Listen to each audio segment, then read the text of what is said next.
A ver, ¿han pensado alguna vez en esas personas que de repente aparecen y nos cambian la vida por completo? Bueno, esas son las personas faro. Y hoy vamos a sumergirnos en esa idea, en ese poder, a través de una historia increíble, una historia que nos habla de éxito, de fracaso y sobre todo de cómo la mirada de los demás puede, literalmente, construir nuestro futuro. La historia arranca con una pregunta muy simple que le hacen a nuestro protagonista. ¿Cuál ha sido el mayor éxito de tu vida? Y uno esperaría, no sé, que hable de plata, de premios, pero no, su respuesta es otra cosa. Dice que su mayor éxito fue tener la claridad para decirle a su mamá, «Mamá, vamos a cumplir tu sueño de ir a Londres».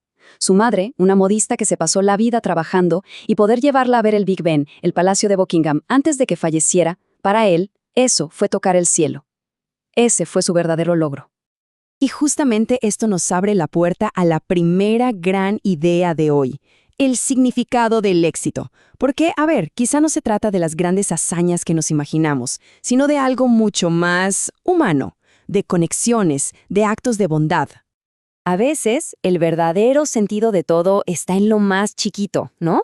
En esas cosas que parecen insignificantes, como, no sé, levantar el teléfono y llamar a alguien que le está pasando mal, o regalar ese libro que nos cambió la perspectiva. Esos pequeños gestos de bondad nos vuelven a conectar con la vida. Porque en el momento en que nos damos cuenta de que podemos ser importantes para otra persona, aunque sea por un ratito, el mundo como que recupera el color. Claro que, para llegar a ese punto, a esa claridad, nuestro protagonista tuvo que recorrer un camino larguísimo y bastante duro. Y aquí es donde la historia se pone muy, muy interesante, porque vamos a hablar del concepto central de todo esto, el efecto Pigmalión. Imaginen escuchar esto de sus propios profesores. Con suerte, te contratarán en un restaurante para sacar la basura. Así de crudo. Lo veían como un caso perdido, ¿saben? La típica bala perdida. Y claro, con ese panorama, él tenía la autoestima por el suelo. Se sentía despistado, solo, sentía que no encajaba en ningún lado y que su destino era, con mucha suerte, un trabajo repetitivo y mecánico. Pero de repente, todo da un giro de 180 grados en la universidad. Resulta que había una profesora de alemán, de esas que tienen fama de ser terribles, a la que todo el mundo le tenía pánico. Reprobaba casi al 90% de la clase. Bueno, el primer día va y lo elige a él para conversar. Él pensando, listo, hasta aquí llegué.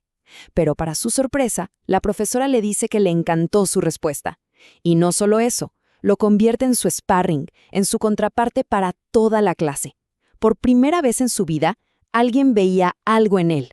Alguien creía en él. Y esto que le pasó, esto tiene un nombre, y es fascinante. Se llama el efecto Pigmalión. Es, básicamente, un fenómeno psicológico que dice algo muy simple, pero muy potente. Las expectativas que los demás tienen sobre una persona influyen directamente en su rendimiento.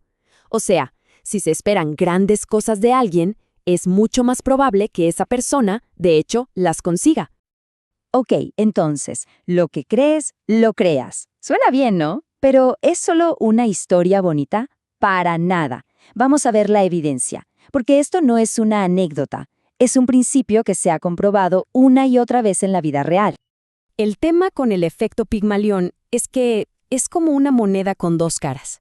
Por un lado, si a una persona le repiten hasta el cansancio, eres un vago, no sirves para nada, nunca vas a lograr nada, ¿adivinen qué pasa? Termina cumpliendo esa profecía. Pero, ¿y si es al revés?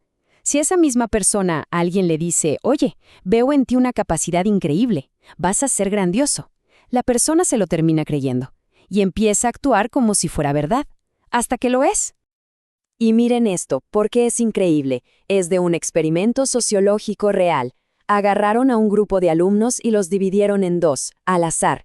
A los profesores les mintieron. Les dijeron que el grupo A era de genios, de superdotados, y que el grupo B era, pues, normal. ¿El resultado?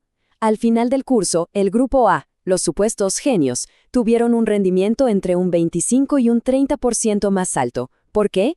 Simplemente porque los trataron como si fueran brillantes. Es una locura. Y ojo, que no es solo cosa de escuelas. Hay una historia famosa de un conserje en una empresa. Como parte de un experimento, le dicen que unos tests psicológicos revelaron que tenía un potencial de liderazgo oculto, enorme. Era mentira, todo inventado. Pero el tipo se lo creyó de tal manera que empezó a cambiar, a actuar con más confianza, a proponer cosas. Y con el tiempo, ¿saben a dónde llegó? A un puesto directivo altísimo en esa misma empresa. Impresionante. Al final, todo se resume en esta frase brillante del escritor Alex Rovira: lo que crees es lo que creas. Así de simple y así de poderoso. Las creencias que tenemos y que tienen en nosotros literalmente le dan forma a nuestra realidad. Ok, todo esto es genial si hay gente que cree en uno. Pero, ¿y si no? ¿Qué pasa cuando alrededor solo hay gente que te tira para abajo? O peor, gente a la que no le importas. ¿Cómo se hace para encontrar a esas personas faro? Y es que, a veces, el golpe más duro viene de la gente que más queremos. El propio padre de nuestro protagonista, que era un hombre muy leído, muy culto, nunca creyó en él. Imaginen esto: después de que su hijo gana un premio por un libro, lee solo 10 páginas, lo cierra y le dice: no te voy a leer nunca más, no entiendo lo que escribes. Tremendo, un golpe directo al corazón. Entonces, ¿qué se hace en una situación así? Bueno, la clave parece ser salir. Salir del entorno que nos etiqueta, que nos define de una manera negativa. Hay que viajar, romper la rutina, ser voluntario en alguna causa, hacer cualquier cosa que nos ponga en contacto con gente nueva, con otras miradas, con otras formas de ver el mundo. Nuestro protagonista vivió esto en carne propia. A los 17 años se fue a París y un día, mirando el río Sena, tuvo una revelación. Pensó: a ver, aquí nadie me conoce, nadie sabe que me iba mal en la escuela, así que me puedo inventar la vida que se me dé la gana. Y es que eso es lo que hace viajar, ¿no? Nos da un lienzo en blanco para empezar de nuevo. Y esto nos lleva al último paso, el más importante, el más poderoso de todos. ¿Qué pasa cuando ya no solo se trata de buscar un faro? ¿Qué pasa cuando llega el momento de ser nuestro propio faro? A ver, ¿cuál es el problema más común de la gente que se siente sola, que se la pasan esperando? Esperando que suene el teléfono, esperando que alguien los invite a un plan, esperando que la vida les pase. Pero la realidad es que la cosa funciona exactamente al revés. Si uno quiere tener una comunidad, un círculo, hay que crearlo. Hay que ser quien llama. Nuestro protagonista, por ejemplo, llegó a la universidad soñando con un mundo súper creativo y se encontró con que no existía. ¿Y qué hizo? ¿Se quejó? No, lo creó él. Empezó a ser el que organiza, el que juntaba gente para leer cuentos, el que armaba un cineclub, el que proponía ir de excursión. En el momento en que uno toma ese rol activo, dejas de ser el que espera la llamada y te conviertes en el que hace que las cosas pasen. Al final, la idea central es esta: el poder de la creencia de los demás en nosotros es inmenso. Puede ser un ancla que nos hunde o un viento que nos impulsa. Y esto nos deja con una doble reflexión, ¿no? Primero, pensar quiénes han sido esos faros en nuestra propia vida. Y segundo, y quizás lo más importante, ¿para quién podemos convertirnos en un faro? ¿A quién podemos iluminarle el camino?